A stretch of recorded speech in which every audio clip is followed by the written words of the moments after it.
Every Monday morning started the same way.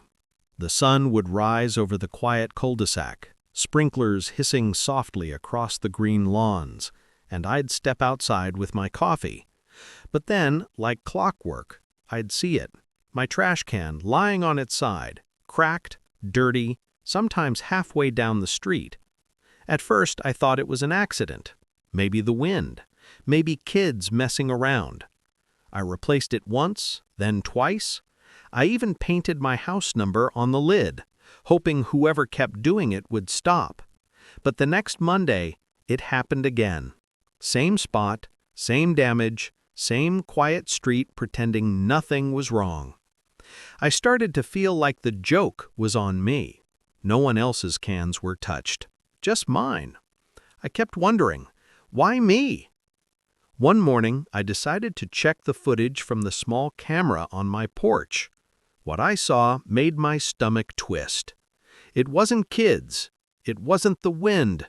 It was her, Mrs. Clark, the head of our HOA, driving her shiny white SUV like she owned the world. She slowed down right in front of my driveway, looked at my can, and hit it. On purpose. Not once, not twice, over and over again, week after week. I sat there watching the clips, trying to process it. I couldn't believe it.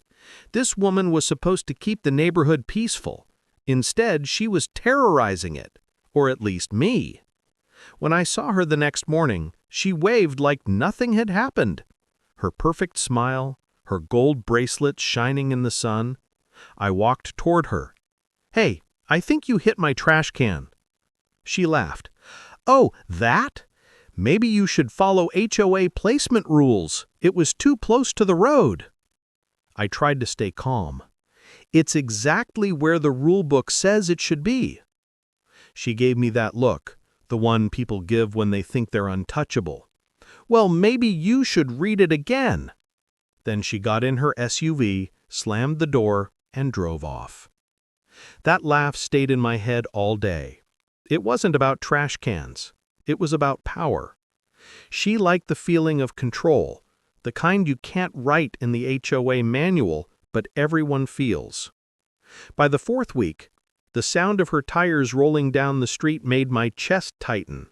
She did it again, hitting the can with a small thud, pausing for a second to check her mirror, and then driving away.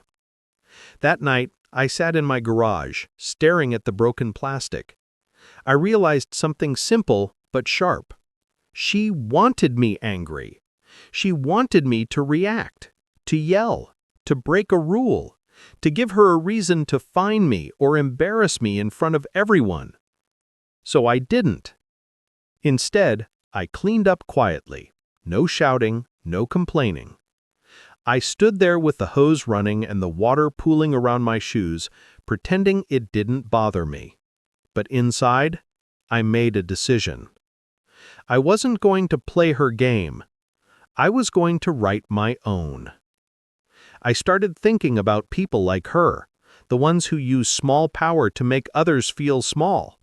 Maybe she did it to everyone. Maybe I wasn't the first. The idea made my blood boil, but it also focused me. Next morning, she drove by again. I gave her a wave. She looked confused, maybe even disappointed that I hadn't said anything. That was fine. Let her wonder. She thought she was in control. She thought she had the upper hand. But the truth was, she'd already made her biggest mistake. She'd shown me who she really was. And once you see someone's true face, you can't unsee it. That night, I took out a notepad and started writing down dates, times, and what I'd seen. Not out of anger, but out of focus. Every act of control leaves a pattern, and Mrs. Clark's pattern was loud and clear. Monday, SUV, laugh, crash. Over and over again. By the time I finished writing, my broken trash can sat against the garage wall like a trophy of everything wrong with our neighborhood. But I smiled, because now I had something she didn't. The next HOA meeting was held in the community clubhouse. The one with the cheap folding chairs and the smell of burnt coffee. The kind of place where everyone pretends to be polite while waiting for someone else to speak first. I sat near the back, holding the notice I'd received. Trash placement violation. $50 fine. $50 for a trash can! When my name was called, I stood up, calm and polite. "I just wanted to understand," I said, "why my trash can is such a problem." Mrs. Clark didn't even look at the paper in her hand. She just smiled that perfect smile of hers, the one that never reached her eyes. "It's not uniform," she said sweetly. "It lowers property value. We have standards here." Her voice carried across the room, soft but sharp, like a knife wrapped in silk. A few people shifted in their seats. Some looked down at their laps. No one spoke up.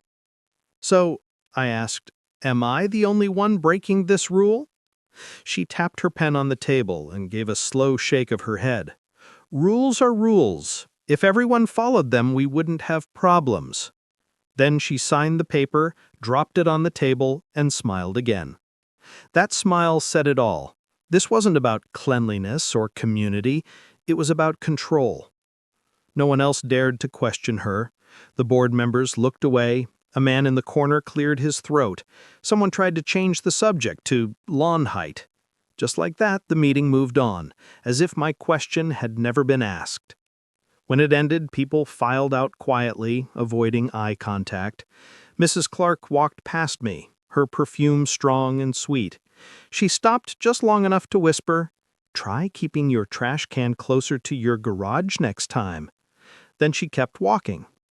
I watched her go, her heels clicking on the tile like tiny hammers of arrogance.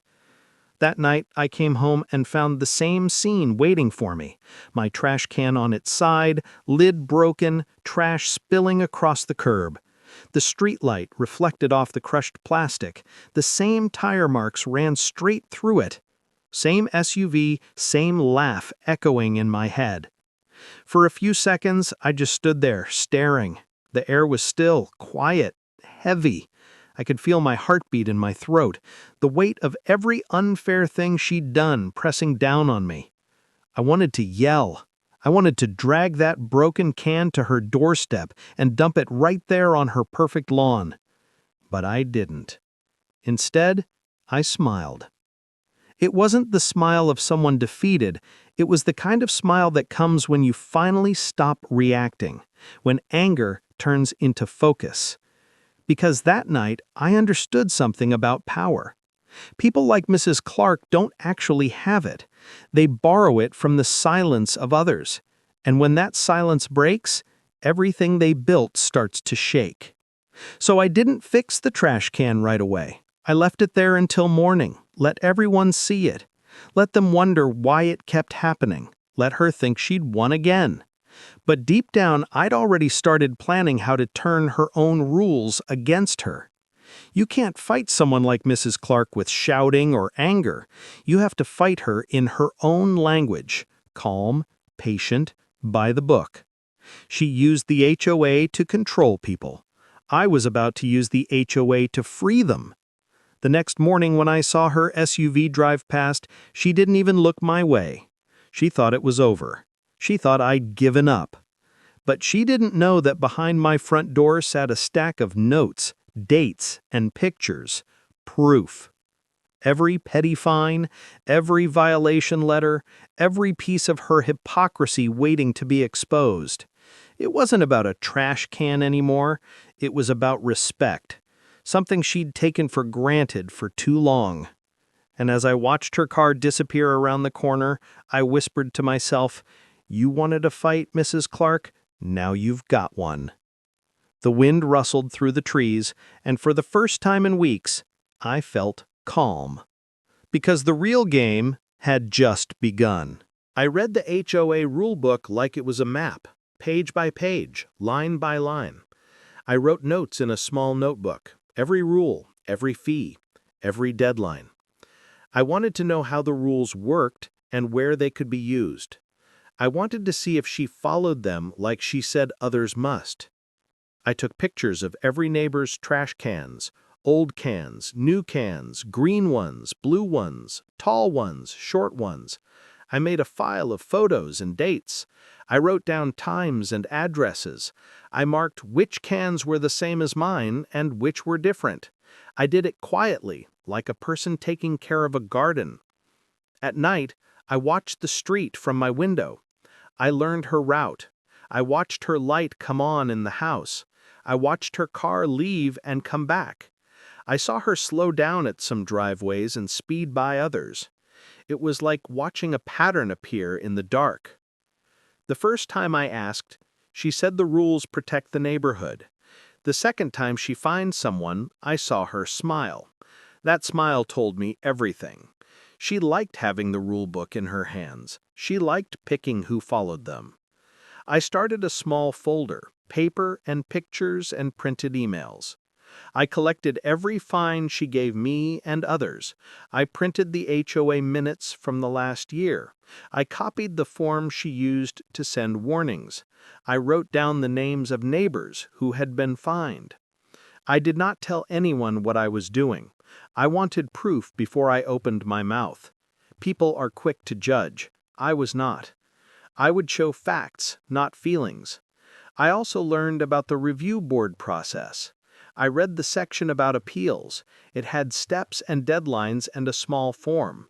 It said the board could remove a president. It said a president must follow the same rules as everyone else. That last line felt important. I found small errors in the records, dates that did not match, fees that appeared twice, a signature that looked copied. I circled them in red. Each small mistake was a chip in the armor she wore. I talked to two neighbors quietly. Tom and Denise had been fined for a bird feeder and a lawn gnome. They told me stories with low voices. They showed me letters they had saved. They did not want a scene, just fairness. They wanted rules applied the same way to everyone. We met once at Tom's garage. I showed them my folder. Their faces changed. It was the kind of change that comes before someone decides to act. They wanted to help, not with anger, but with facts. They printed more photos and wrote statements. We set simple goals. 1. Gather proof. 2. Follow the appeal steps exactly. 3. Stay calm and legal. No shouting. No revenge that crosses the line. Keep it clean and clear. Use the HOA rules like a compass, not a weapon. I planned small tests. I would place my trash can exactly where the rule book said. I would take a photo with the timestamp. I would leave it there until the next Monday. If it was hit again, we would have a time and a place on record. The plan felt slow. It felt patient. It felt right. That week, I slept with the folder under my bed. It felt heavy, but not in a bad way. It felt like responsibility. I had a quiet power inside me that came from knowing the rules. It was not loud, it was steady. On the next Monday, my can stood where it should be. The sun rose. The street was still. I made my coffee and walked outside with my camera in my pocket. I stood by the door and waited. When the SUV came, it slowed. I felt my heart in my throat. It hit the can and didn't stop. The sound was loud and hard. I walked out, calm. I felt the eyes of the whole street on me, even if they were hidden. I had the time-stamped photo. I had the rule book copy. I had neighbors ready to sign statements. I had proof that she used power, not rules. I also learned about small claims court.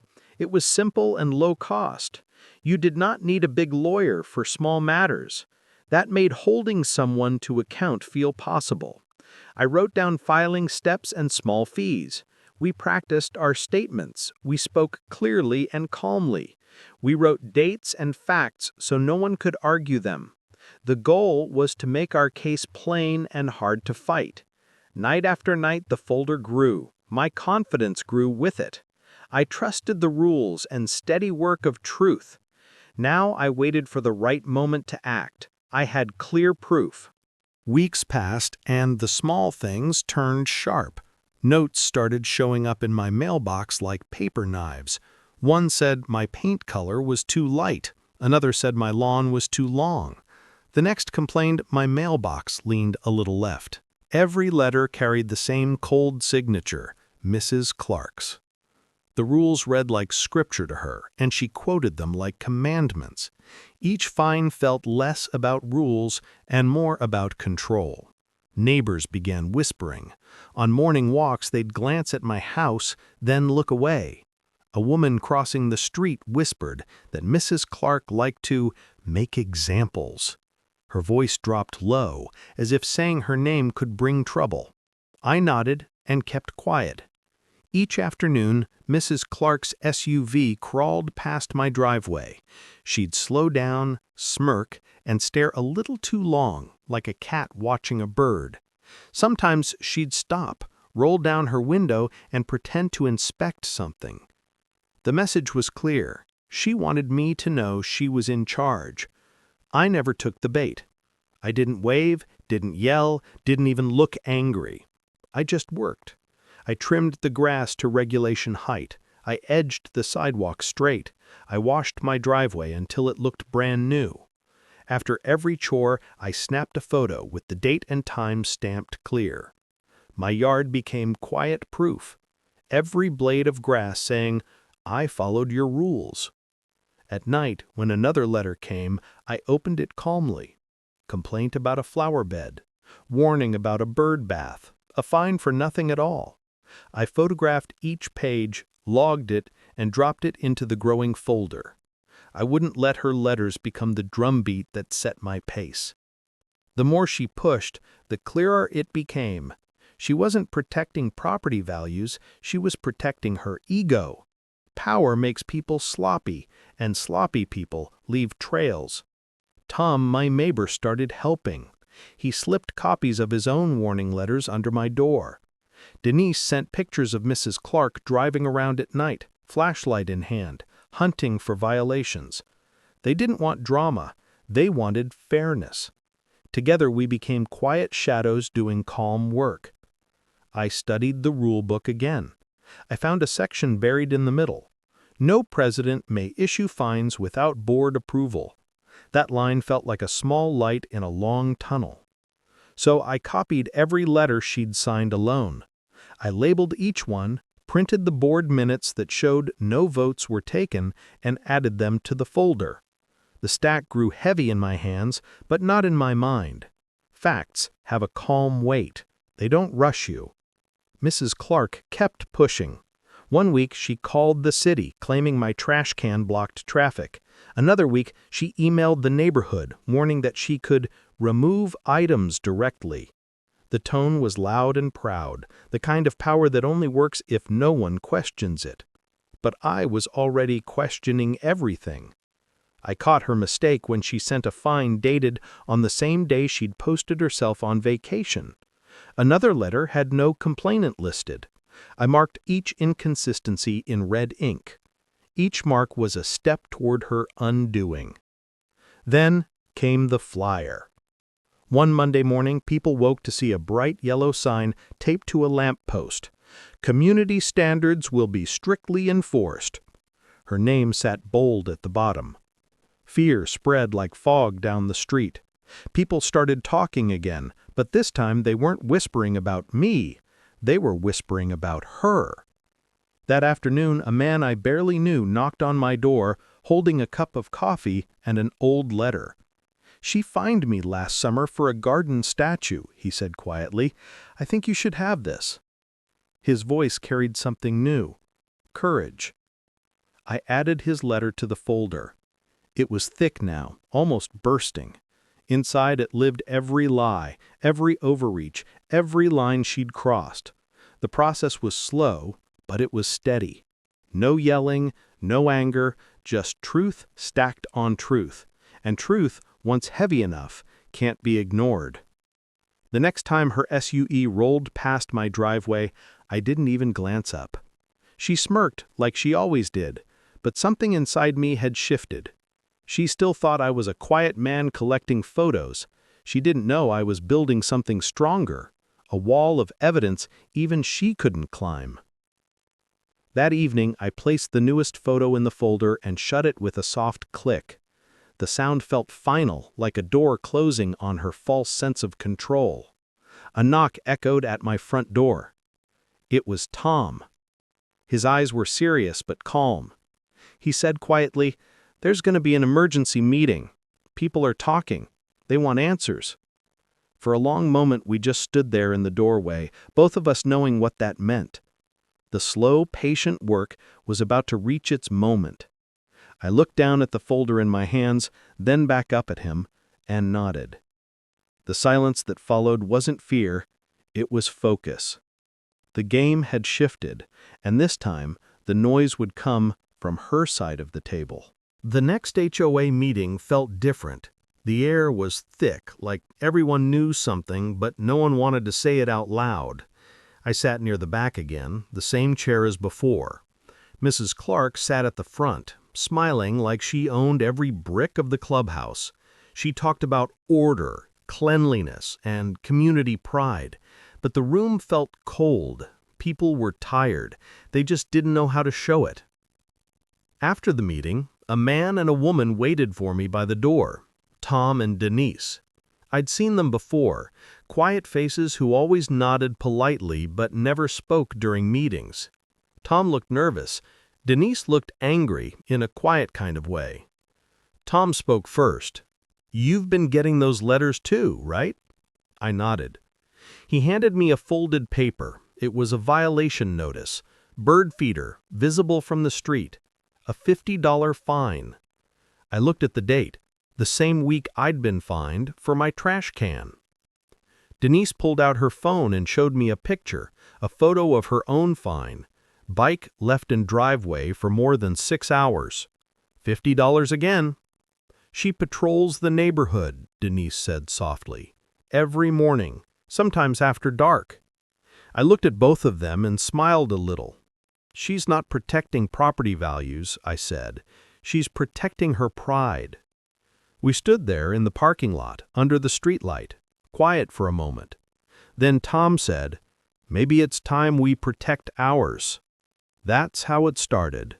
3 neighbors, tired of playing defense. We began small. Tom went through his old HOA emails and forwarded everything from Mrs. Clark. Denise found photos from last fall, Mrs. Clark's yard with unapproved lights hanging from her porch. I started tracking her car routes, her signatures, her timestamps. We shared everything in a private group chat we called the Clean Sweep. Every day, the folder grew thicker. Denise was the first to find something big, a picture of Mrs. Clark's house on trash day. 2 bins, side by side. One matched the approved HOA design. The other didn't. Different color, different size, no logo. She had found others for that exact thing. We laughed about it in our group chat, but beneath the laughter was a new feeling, confidence. Tom began recording short clips on his phone. One video showed Mrs. Clark walking her dog without a leash. Another showed her SUV parked overnight on the street, a rule she'd fined 3 families for breaking. Hypocrisy wasn't just a rumor now, it was evidence.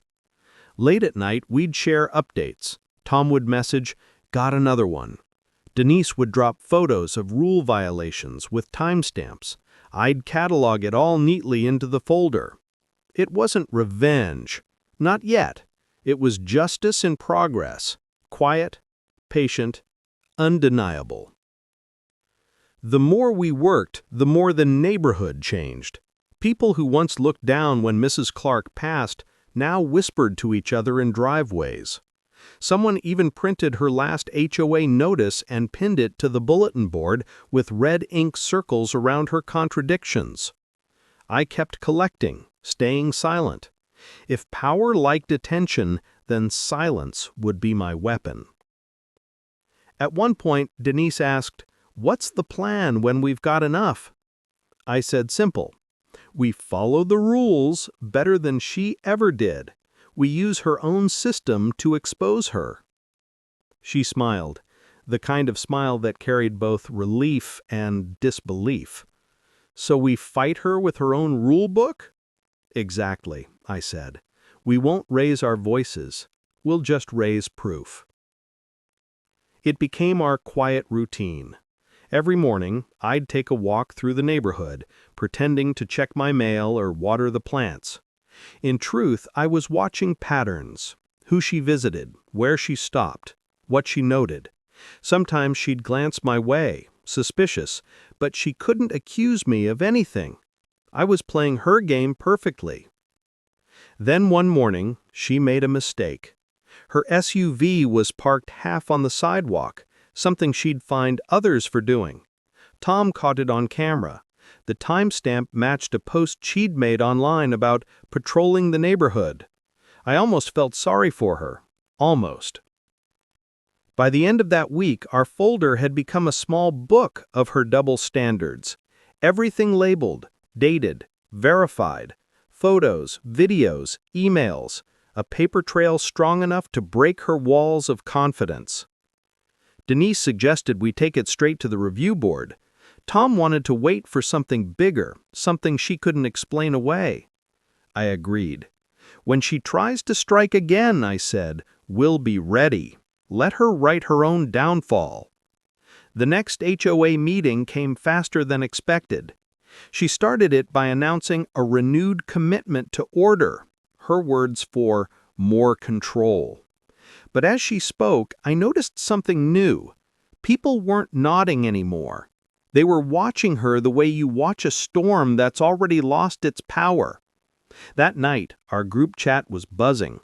Neighbors we hadn't even spoken to before were asking to join the clean sweep. People started sending in their own letters, their own finds, their own stories. Mrs. Clark had built an empire on fear and silence, and we were slowly replacing both with truth. Every message, every file, every quiet piece of evidence made her walls thinner. She didn't know it yet, but the neighborhood she ruled over was slipping out from under her. And when the truth finally surfaced, it wouldn't just crack her image, it would shatter it. The storm was building, quietly, patiently, and for the first time, it wasn't hers. The plan came together one quiet weekend. The air was cool, the streets still, and for the first time in months, I felt calm. The anger that used to burn inside me was gone.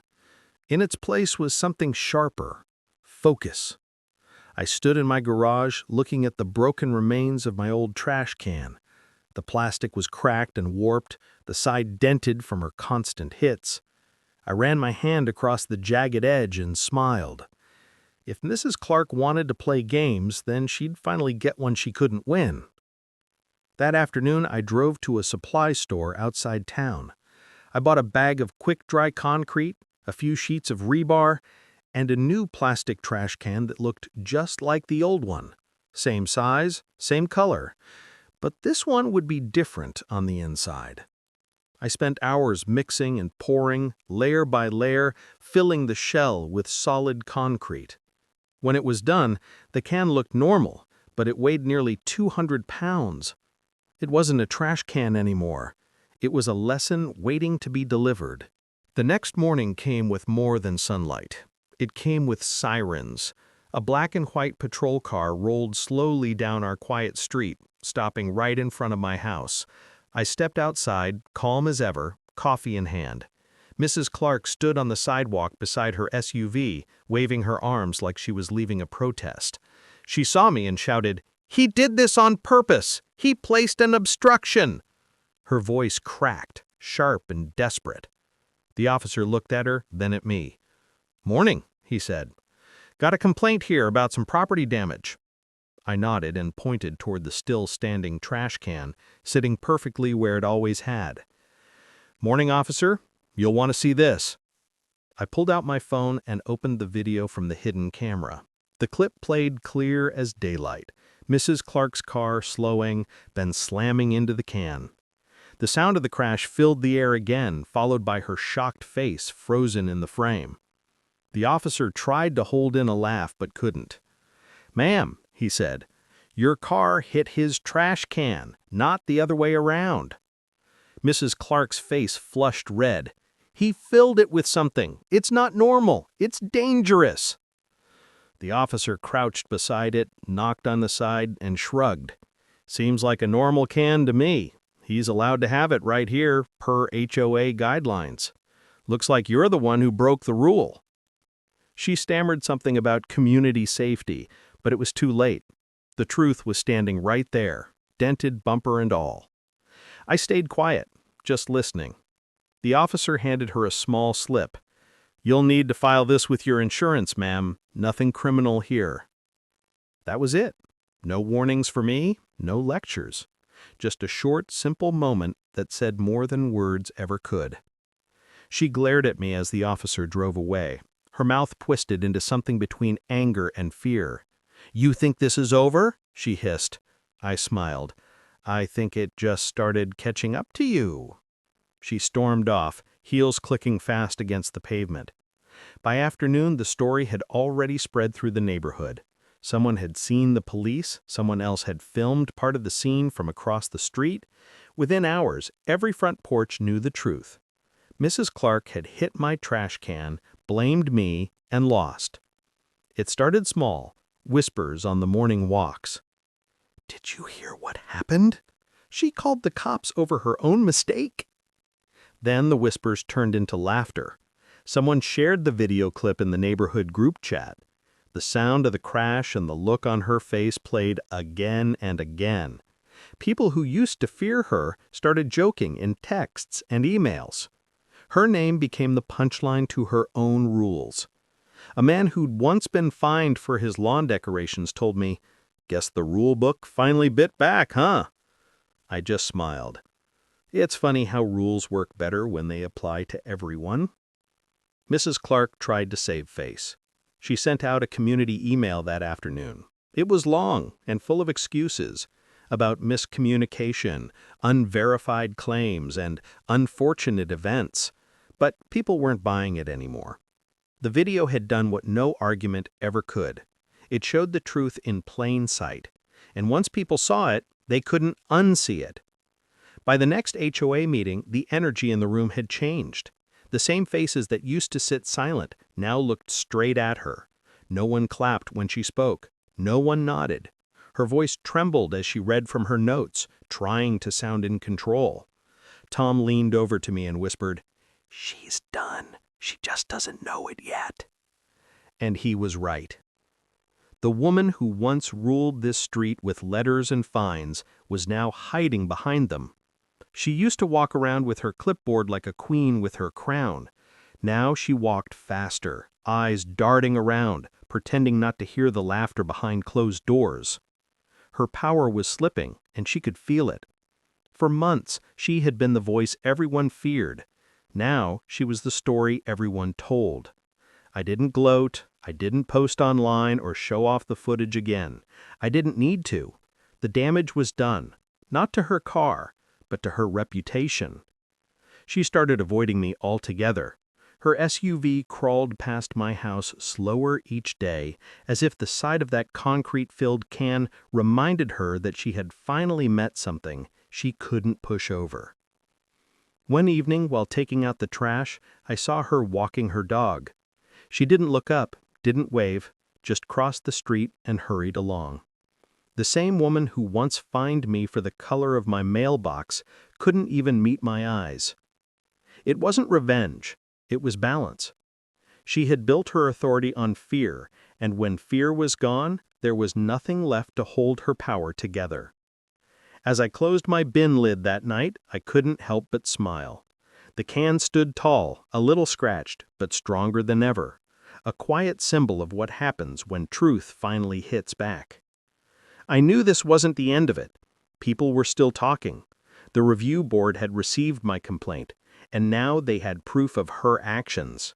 The real judgment was still coming, not from me, but from the same rules she used to control everyone else. And for once, those rules were working exactly the way they should. The emergency HOA meeting was called for a Thursday evening. No snacks, no smiles, no small talk. The clubhouse that once echoed with her voice now buzzed with quiet tension. I arrived early, folder in hand, the same folder that had grown heavier with every fine, every photo, every small act of control she thought no one noticed. By the time the clock struck 7, every chair was filled. Tom and Denise sat beside me, silent but steady. Mrs. Clark stood at the front, her perfect posture hiding the cracks in her confidence. She looked tired, but still tried to smile, the kind of smile that had once controlled this room. "Let's begin," she said. Her voice wavered just a little. "I know there have been misunderstandings." No one spoke. You could hear the hum of the ceiling fan. She continued, reading from a sheet of paper, words about false claims and community unity. She blamed rumors, misunderstandings, even video editing. It was a speech built out of excuses, but her tone didn't match the room anymore. People weren't afraid. They were waiting. When she finally paused to breathe, I stood up. "Mrs. Clark, before you finish, I think the board should see something." Her eyes flickered, a flash of panic under the calm mask. "This isn't on the agenda," she said quickly. "It's part of the review you requested." The board members nodded. "Let him speak," one of them said. I walked to the table and opened the folder. Each document was labeled, printed, and stacked with care. I laid them out like quiet bricks in a wall she couldn't climb. "This," I said, "is an email from Mrs. Clark dated 3 months ago approving a fine she issued, alone, no board vote." The room shifted, heads turned. I pulled out another page. "Here's a letter she signed on the same day she was out of town. Time-stamped photos confirm it." A murmur rolled through the crowd. "And here," I said, sliding forward the final sheet, "are copies of her own fines for violations that never went to review, never to a vote, all approved by herself, against Section 4, subsection D of our HOA charter." Tom stood and handed over a flash drive. "And here is the footage," he said. The board plugged it in. The screen lit up with her SUV hitting my trash can, the same smirk, the same arrogance. The room went still. Mrs. Clark's voice cracked. That video is taken out of context." I didn't respond. I just handed over the HOA rulebook, open to the exact page. The rule was underlined in red. "The president shall not approve fines without board majority consent." One of the board members looked up. "Is this true?" She stammered, flipping through papers she hadn't read. I was acting for the good of the community." But the room had already decided. You could feel it. Every neighbor she'd ever find, every person she'd humiliated, they were all there watching her world collapse under the weight of her own rules. The chair of the review board cleared his throat. "We've seen enough," he said firmly. "The evidence is clear. Multiple violations of procedure, misuse of authority, and harassment of residents." He looked around the room. "All in favor of removal?" Hands went up, one by one, steady and silent. No one opposed, not a single hand. Mrs. Clark's face froze. The pen slipped from her fingers. For the first time, she didn't speak, didn't argue, didn't threaten. The silence that she once used to control the room now belonged to everyone else. The chair continued. "Effective immediately, Mrs. Clark is removed as HOA president. The board will conduct an internal audit of her actions and communications." Her lips parted, but no sound came out. She looked at me across the room. The quiet neighbor she'd mocked, fined, and underestimated. The one who never raised his voice, but never forgot either. I didn't gloat. I just met her gaze, calm and steady. Tom leaned over and whispered, "You did it." I shook my head. "We all did."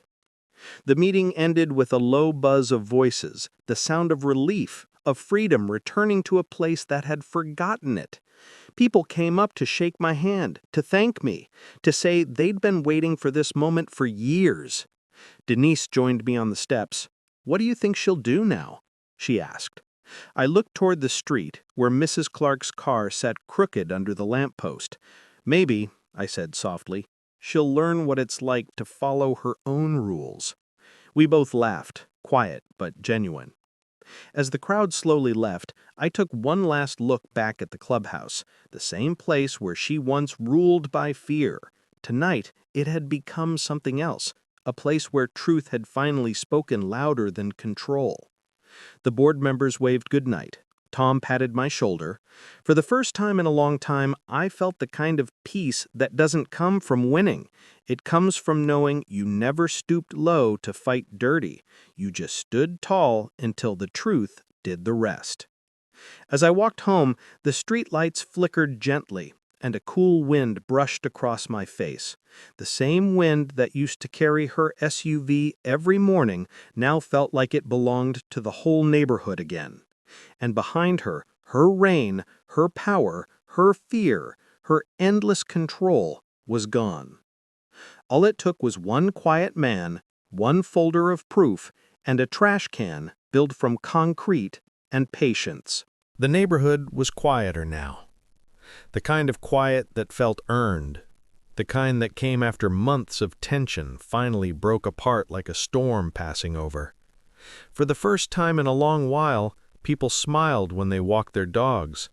Kids rode bikes down the same street that used to echo with Mrs. Clark's SUV. Even the air felt different, lighter, cleaner, free. It didn't take long for the board to act after the vote. Mrs. Clark received an official notice from the HOA's Ethics Committee. It listed every violation, every fine she had signed for herself, every rule she had bent for control. The same paper she used to send others now came for her. She had to pay for her own car repairs, no one else's fault to hide behind. But the bigger hit came when the board forced her to refund every unfair fine she'd issued over the years. The numbers added up faster than she expected. Checks went out to almost every house on our street. Tom got one. Denise did too. Even the older couple across from me, who'd once been too scared to complain, got theirs. When those envelopes arrived, people didn't celebrate with noise. They just smiled quietly, like a weight had lifted. You could feel it in the way they talked again, unafraid. The power she once held through fear was gone, replaced by something much stronger: respect. She tried to fight back at first. Letters, appeals, long statements about how she meant well, but no one listened anymore. The board had filed a formal ethics complaint with the county HOA council, and that was the end of it. Her SUV, once polished and proud, sat parked outside her house for weeks, bumper still cracked. Every time I passed by, it looked smaller. Then one morning, it was gone. No one said goodbye, no one needed to. Life moved on, and for once, it moved forward. My concrete trash can stood tall by the curb, still solid, still unmoved. People started noticing it more. Some would stop their cars and point. A few even took pictures, laughing. One neighbor joked that it was the toughest can in the county. Someone else called it the Clark Stopper. I didn't mind. Every joke carried a piece of the truth. It wasn't just a trash can anymore. It was a story, a warning, a symbol of what happens when someone tries to use power to break others and ends up breaking themselves instead. The HOA, under new leadership, started rewriting the rules. This time they invited everyone to vote. Meetings were open, not controlled. People could speak without being cut off. Small things, but they changed everything. Tom joined the new board. Denise became the community treasurer. I didn't take a position, but I attended every meeting, sitting quietly in the back like always, the same seat where all this began. One evening, after a long meeting about lawn height and mailbox colors, Tom leaned over and said, "You know, it feels different now." I said, "It does. Feels fair." He smiled. "Funny how it started with a trash can." I laughed. Guess it just took the right one to clean up the neighborhood. When the meeting ended, people gathered around, chatting and laughing like neighbors again. No fear, no tension, just normal life, something we hadn't had in a while. Outside, the sun was setting, casting long orange streaks across the quiet street. My driveway looked peaceful, almost untouched by all that had happened. But I knew better. Every small victory, every quiet moment had been earned, not with noise or anger, but with patience and proof. Mrs. Clark had thought she could control people through fear. What she never understood was that respect doesn't come from rules, it comes from fairness. She used power like a weapon. I used silence like a mirror. And in the end, it showed her exactly who she was. Now, every Monday morning when the garbage truck rumbles down the road, I still take a second to look at that can standing by the curb. It doesn't wobble anymore. It doesn't fall. It just waits, strong, steady, unbothered. Sometimes a car slows down in front of my house. Someone rolls down their window, points and laughs. "That the famous trash can?" they ask. I just nod. "Yep, that's the one." They always smile before driving off. Funny thing is, I never built it to be famous. I built it to make a point. That no matter how small a person may seem, truth, once solid enough, can't be knocked down. So no, it wasn't revenge, it was balance. The kind that makes a neighborhood breathe again. The kind that makes silence sound like peace. And as the trash truck empties the can and rolls away, I sip my coffee, feeling that same calm settle back in. Justice doesn't always roar. Sometimes it just stands quietly by your driveway, strong enough to never fall again. Months passed, and the neighborhood finally felt alive again. The same streets that once carried tension now carried laughter. The same lawns that were once inspected with judgment now glowed with care. Even the air smelled different, not strict or heavy, just clean, free. Every morning I'd step outside with my coffee and wave to passing neighbors. People waved back now. They stopped to talk, to share small things. Weather, work, the new family that moved in down the street. The silence that used to hang over this place had been replaced by something warmer, peace. The rules were still there, of course, but this time they made sense. They protected, not punished. The new HOA board listened more, talked less, and treated everyone like part of the same street, not a list of violations. Tom's laugh carried across the lawns during weekend meetings. Denise organized a garden club that filled front yards with color. Kids played basketball in driveways again without someone driving by to measure the noise. Life had found its rhythm, not perfect, but honest. And me? I just stayed the same quiet man I'd always been, except now my quiet had weight. People trusted it. Sometimes on slower afternoons, I'd see Mrs. Clark's SUV glide down the street. Always at a crawl, always looking straight ahead. She never stopped, never waved, never even turned her head toward my driveway. She didn't have to. The sight of that concrete-filled trash can standing by the curb was enough. It wasn't anger that filled me when I saw her, not even pride. It was understanding. I didn't hate her. I didn't need to.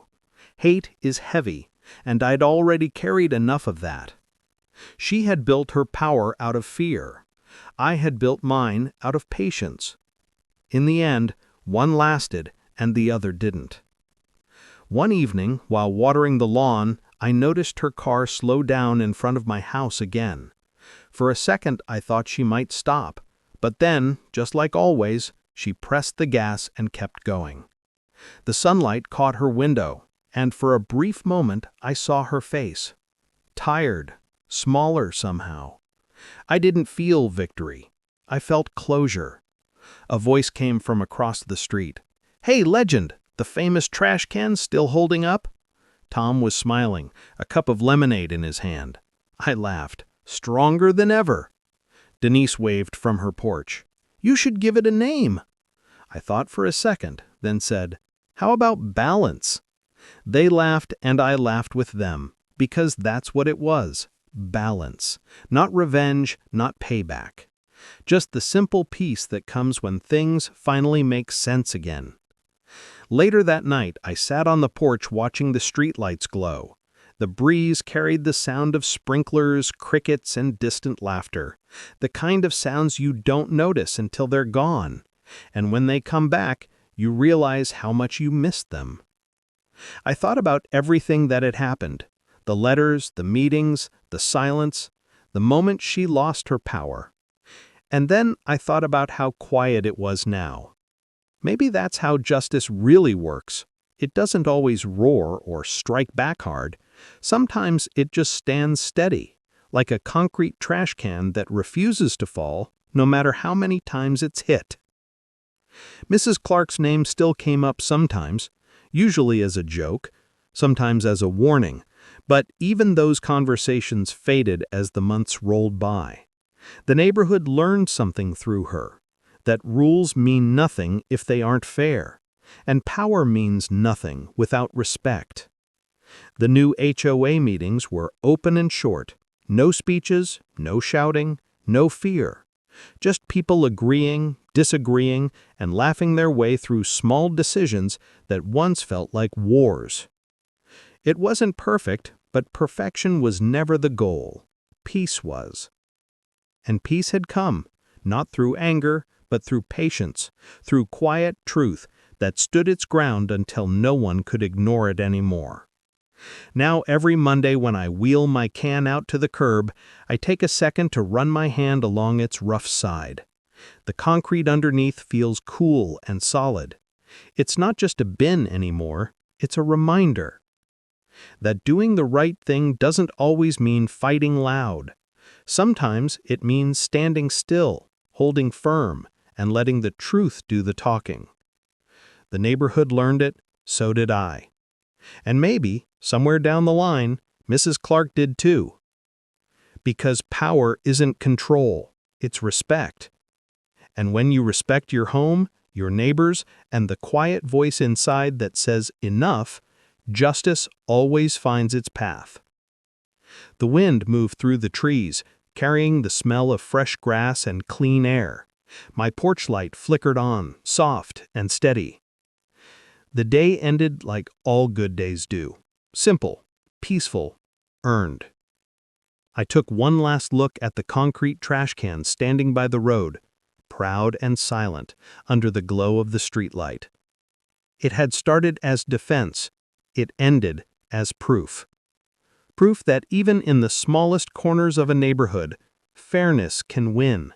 And sometimes the strongest stand is the one that doesn't move at all.